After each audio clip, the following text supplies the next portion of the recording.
जय हिंद दोस्तों, स्वागत है आपका। आज के सीडीपी प्रैक्टिस सेट में हम लोग देखने वाले हैं यूपी टैट में पूछे गए महत्वपूर्ण प्रश्नों को, जो आपका यूपी टैट, जे टैट, सी टैट, एमपी टैट सभी के लिए इम्पोर्टेंट होने वाली है। तो चलिए स्टार्ट करते हैं। पहला सवाल देखिए। पहला सवाल है, डिसलेक्सिया किससे संबंधित है? ऑप्शन है मानसिक विकार से, गणितीय विकार से, पठन विकार से या व्यवहारिक विकार से। तो देखिए, डिसलेक्सिया जो है पठन विकार से संबंधित है। ठीक है, डिसलेक्सिया पठन विकार से संबंधित होता है, जिसमें बालक को अक्षरों को पहचानने में कठिनाई होती है तथा उनका अधिगम बाधित होता है। यह इसका आंसर होगा। ठीक है, नेक्स्ट सवाल देखिए कि निम्न कक्षाओं में शिक्षण की खेल विधि किस पर आधारित है? निम्न कक्षाओं में शिक्षण की खेल विधि किस पर आधारित है? तो देखिए, इसका आंसर हो जाएगा विकास एवं वृद्धि के मनोवैज्ञानिक सिद्धांत पर। ठीक है, याद रखिएगा। अगला है, अधिगम के प्रक्रम में अभिप्रेरण होता है। ठीक है, अधिगम के प्रक्रम में अभिप्रेरण का क्या स्थान है? तो देखिए, यह नए सीखने वालों में अधिगम के लिए रुचि का सृजन करता है। इसका आंसर होगा। ठीक है, विशेष रूप से ज़रूरतमंद बच्चों की शिक्षा का प्रबंध होना चाहिए तो दूसरे समान बच्चों के साथ। विशेष रूप से ज़रूरतमंद बच्चों की शिक्षा का प्रबंध किसके साथ होनी चाहिए? तो दूसरे सामान्य बच्चों के साथ। नेक्स्ट देखते हैं। नेक्स्ट है, श्यामपट्ट को शिक्षण सामग्री के किस समूह के अंतर्गत किया जा सकता है? श्रव्य साधन, दृश्य साधन, दृश्य श्रव्य साधन, इनमें से कोई नहीं। तो देखिए, ये हो जाएगा दृश्य साधन। ठीक है, वे साधन जिसमें बालक की दृश्य ज्ञानेंद्रियां यानी आंख प्रेरित होती हैं, वे दृश्य शिक्षण सामग्री कहलाती हैं। कक्षा 5 के न्यून दृष्टि वाले बच्चे को, ठीक है, निम्न स्तर के कार्य के लिए माफ़ करना उचित है? नहीं, ये गलत है। उसके दैनिक कार्य में उसके माता पिता तथा मित्रों को सहायता करनी चाहिए? ये भी नहीं होगा। आइए देखते हैं यहाँ पे। कक्षा में सामान्य रूप से बर्ताव करना चाहिए एवं ऑडियो सीडी के जरिए सहायता प्रदान करनी चाहिए। इसका आंसर होगा। ठीक है, चलिए आगे बढ़ते हैं। कक्षा में जो विद्यार्थी प्रश्न पूछते हैं उन्हें लगातार प्रश्न पूछने के लिए प्रोत्साहित करना चाहिए। ठीक है, याद रखिएगा, प्रोत्साहन सीडीपी में पॉजिटिव शब्द है। चलिए, निम्न में से कौन से शिक्षण कौशलता से संबंधित है? श्यामपट्ट पर लिखना, प्रश्नों को हल करना, प्रश्न पूछना या उपरोक्त सभी। तो इसका आंसर हो जाएगा ऑप्शन डी, उपरोक्त सभी। ठीक है, 9 नंबर है कि एक अभिभावक आपसे विद्यालय में मिलने के लिए कभी नहीं आता है, तो आप क्या करेंगे? एक अभिभावक है, आपसे विद्यालय में मिलने के लिए कभी नहीं आता है, तो देखिए, आप स्वयं उनसे मिलने जाएंगे। ठीक है, यहाँ पर कारण देखते हैं, पूरा डिटेल में दिया है कि यदि छात्र का अभिभावक विद्यालय में किसी कारणवश शिक्षक से मिलने नहीं आता है तो शिक्षक को चाहिए कि वह स्वयं अभिभावक से मिलने उसके घर जाए तथा छात्र से संबंधित समस्याओं पर अभिभावक से वार्तालाप करे, बातचीत करे। अगला है, शिक्षा की किंडरगार्टन पद्धति का प्रतिपादन किसने किया था? तो फ्रोबेल ने किया था। मनोवैज्ञानिक फ्रोबेल ने 1840 में जर्मनी में पहला किंडरगार्टन खोला तथा किंडरगार्टन पद्धति का प्रतिपादन भी किया था। 11 नंबर सवाल देखिए, थोड़ा जूम कर लेता हूँ। हाँ, सवाल है कि एक प्रमाणीकृत पठन परीक्षण लेने के लिए 5वीं कक्षा को प्रस्तुत करने में शिक्षक को अधिकाधिक परामर्श दिया जाता है। क्या परामर्श दिया जाता है? ऑप्शन है, बच्चों को बोलना कि परीक्षण बहुत महत्वपूर्ण है तथा वह उसमें अच्छा प्रदर्शन करेगा। पूर्ववर्ती परीक्षा से प्रधान प्रश्नों को चिन्हित करना एवं छात्रों को उन्हें उत्तर देने की अनुमति देना।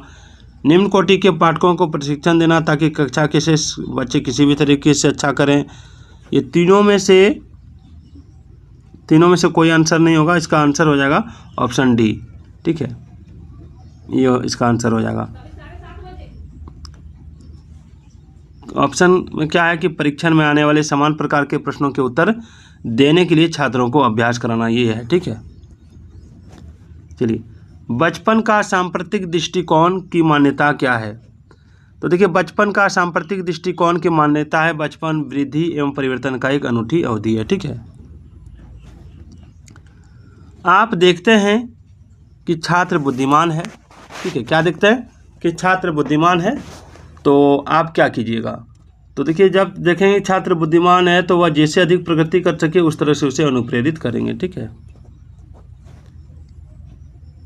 अगला है, असंगठित घर से आने वाला बच्चा सबसे अधिक कठिनाई का अनुभव करेगा। कब करेगा? तो देखिए, स्वतंत्र अध्ययन में। ठीक है, असंगठित घर से आने वाले बच्चों में उनके वातावरण का प्रभाव अवश्य पड़ता है, जिससे उनमें अनुशासन एवं आत्मनिर्भरता जैसे गुणों का अभाव पाया जाता है, और इन गुणों के अभाव में बालक स्वतंत्र अध्ययन में कठिनाई का अनुभव करेगा। चलिए, वह स्तर जिसमें बच्चा किसी वस्तु एवं घटना के बारे में तार्किक रूप से सोचना शुरू करता है, क्या कहा जाता है? तो ये कहलाता है मूर्त संक्रियात्मक अवस्था। पियाजे के संज्ञात्मक विकास के सिद्धांत के अनुसार तीसरे चरण अर्थात मूर्त संक्रियात्मक अवस्था, जो 7 से 11 वर्ष तक में बालक किसी वस्तु या घटना के बारे में तार्किक रूप से सोचना शुरू करता है। ठीक है, अगला है 16 नंबर कि यदि कुछ विद्यार्थी कक्षा में अध्ययन की चित्तवृत्ति में नहीं है तो आप क्या करेंगे? तो देखिए, उन्हें उनकी रुचि अथवा आप अपने विषय के अनुसार जो रुचिपूर्ण चीज़ें बताएंगे। ठीक है, अगला 17 नंबर है कि अल्पवयस्क बच्चों के अधिगम में अभिभावकों की भूमिका कैसी होनी चाहिए? अल्पवयस्क बच्चों के अधिगम में अभिभावकों की भूमिका, ये ऑप्शन देखते हैं। तो देखिए, इसका आंसर हो जाएगा अति अग्र सक्रिय। ठीक है, अल्पवयस्क बच्चों के अधिगम में अभिभावक की भूमिका अग्र सक्रिय होनी चाहिए, ताकि उनके कार्य में भटकाव की स्थिति न उत्पन्न हो। ठीक है, अगला है कि बच्चों के बौद्धिक विकास के 4 सुस्पष्ट स्तरों को पहचाना गया था। किसके द्वारा? तो पियाजे के द्वारा। ठीक है, जिसे संज्ञानात्मक विकास के सिद्धांत के नाम से जाना जाता है। 19 नंबर सवाल, डैश को अनुप्रेरित शिक्षण के एक संकेत के रूप में विवेचित किया जाता है। किसको?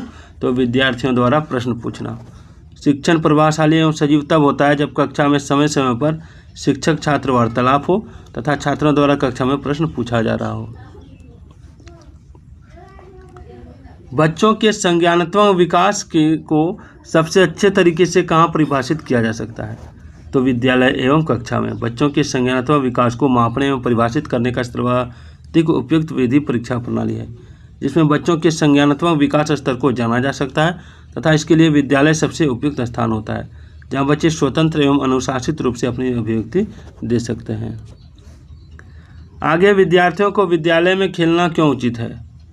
क्योंकि यह सहयोग एवं संतुलन का विकास करेगा। विद्यार्थी द्वारा खेलने से उनका शारीरिक विकास संतुलित रूप से होता है तथा खेलने से छात्रों में सहभागिता एवं नेतृत्व करने की क्षमता और समायोजन जैसे कई सामाजिक गुणों का विकास होता है। आगे, कक्षा में विद्यार्थियों की रुचि बनाए रखने के लिए एक शिक्षक को क्या करना उचित है? तो प्रश्न पूछना। ठीक है, 23 नंबर सवाल है कि एक शिक्षक विद्यार्थियों में सामाजिक मूल्यों को विकसित कर सकता है। किसी महान व्यक्तियों के बारे में बोलकर, यहाँ दिया है, ये नहीं होगा। ठीक है, अनुशासन की अनुभूति को विकसित कर, ये भी नहीं होगा। आदर्श रूप से बर्ताव कर, ये हो जाएगा। मैं पहले भी सवाल करवा चुका हूँ, आदर्श रूप से बर्ताव कर। ठीक है, चलिए अगला, परिवार एक साधन है किसका? तो अनौपचारिक शिक्षा का। परिवार ही बालक का प्राथमिक विद्यालय होता है तथा माता पिता को ही बालक के प्रारंभिक शिक्षक माने जाते हैं। अगला है कि आप एक अति सक्रिय बालक को किसी सही दिशा में लाएंगे? तो देखिए, इसका राइट आंसर होगा ऑप्शन डी, उपरोक्त में से कोई नहीं। ठीक है, तो अति सक्रिय बालक को सही दिशा में लाने के लिए उसे सही निर्देशन की आवश्यकता होती है। ठीक है, तथा ऐसे बालक को कक्षा के कार्यों का नेतृत्व प्रदान करना उपयुक्त होता है। एक शिक्षक के लिए सबसे महत्वपूर्ण क्या है? तो एक शिक्षक के लिए सबसे महत्वपूर्ण है विद्यार्थियों की कठिनाइयों को दूर करना। आपको अपनी कक्षा में 2 मंदबुद्धि बच्चों को बैठाने के लिए बोला गया, तो आप क्या कीजिएगा? तो देखिए, हम ऐसे विद्यार्थियों को सिखाने की तकनीक सीखेंगे। चलिए, पृथक जनजाति समूहों के व्यक्तित्व के प्रति बच्चों की अभिवृत्ति साधारणतः आधारित होती है किस पर? तो उनके अभिभावकों की चित्तवृत्ति पर। बच्चों में संवेगात्मक समायोजन प्रभावी होता है कैसे? बच्चों में संवेगात्मक समायोजन कैसे प्रभावी होता है? तो व्यक्तित्व निर्माण में, कक्षा शिक्षण में, अनुशासन में, यानी उपरोक्त सभी में। अंतिम सवाल, एक शिक्षक को साधन संपन्न होना चाहिए, इसका अर्थ क्या है? तो इसका अर्थ है कि उनको अपने विद्यार्थियों की समस्याओं को हल करने का पर्याप्त ज्ञान होना चाहिए। तो वीडियो कैसी लगी कमेंट जरूर कीजिएगा, ठीक है। फिर अगला वीडियो आपको 2 बजे दोपहर को मिलेगी। तब तक के लिए जय हिंद, जय भारत।